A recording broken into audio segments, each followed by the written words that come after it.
segretario generale dell'UGL Polizia Friuli Venezia Giulia. Tantissimi gli episodi, no?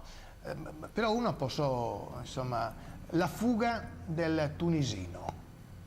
Come può uno fuggire e rimanere a 100 metri dalla prigione senza che nessuno riesca, anche perché voi siete riusciti a individuare in poche parole la via di fuga, sì, grazie a alcune telecamere. Alcune telecamere. Che non funzionano. No, alcune telecamere sì, ci hanno permesso di vedere...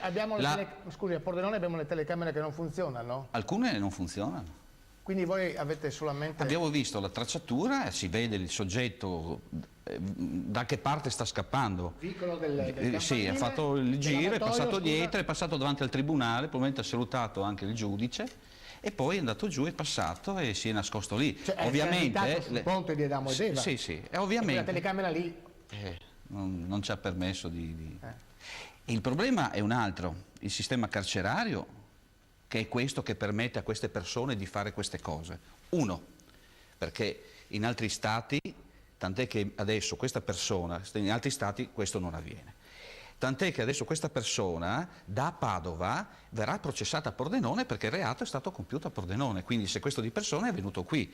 Adesso non sappiamo dove la violenza sessuale si è consumata, ma comunque il primo sequestro di persona, il furto d'autovettura, è stato fatto a Pordenone, quindi è molto facile che il giudice innanzitutto deve sentirlo a Pordenone, ma se non emettono un decreto di espulsione, che non è il solito, viene accompagnato, ammanettato, è portato a spese chiaramente di tutti noi, viene portato da personale specializzato in aereo, quindi soldi pagati anche al personale, in Tunisia per circa 2 anni, che è meglio che in Italia 20 anni il carcere della Tunisia. Io mi auguro che funzioni così.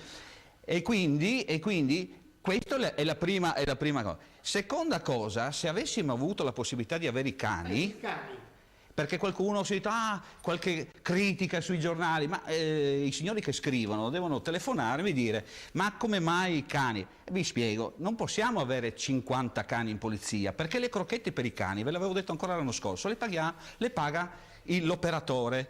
A volte arriva una manciata di sassolini per il cane e una volta la compra l'operatore, quindi non abbiamo molti cani, perché poi c'è il cane per l'antidroga, c'è il cane per l'esplosivo, ma per il molecolare basta che sia impegnato in altre regioni e non è potuto arrivare. Lei capisce che una persona nascosta nel fogliame, non è che possiamo cercare, noi abbiamo visto la via di fuga, pensavamo anche che avesse lasciato furbamente la città di Pordenone con un'altra macchina, un altro...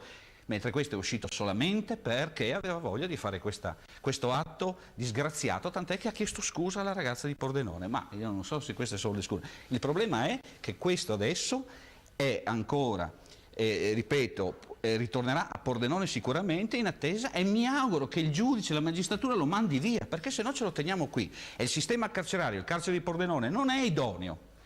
E questo, io l'avevo detto, fate il carcere nuovo, ma non 900 posti, perché se facciamo un carcere da 900 posti ci vogliono 1800 guardie carcerarie della polizia penitenziaria, scusate, e 1800 a Pordenone non le manderanno mai, perché sono in sottorganico di 1000 a Regina Coeli, cioè possono mai fare un carcere di 900 posti. Allora facciamo le cose magari fatte bene, con le vie di fuga, che non si può scappare, e risistemiamo tutto quello che è il sistema carcerario, perché se questo può continuare a fare le pulizie a 200 metri dal portone, sì, ditemi voi se poi io dico le cazzate, perché l'avevamo già detto. Grazie ovviamente Raffaele Padrone, segretario generale UGL Sicurezza Polizia in Friuli Venezia Giulia. Guidava con un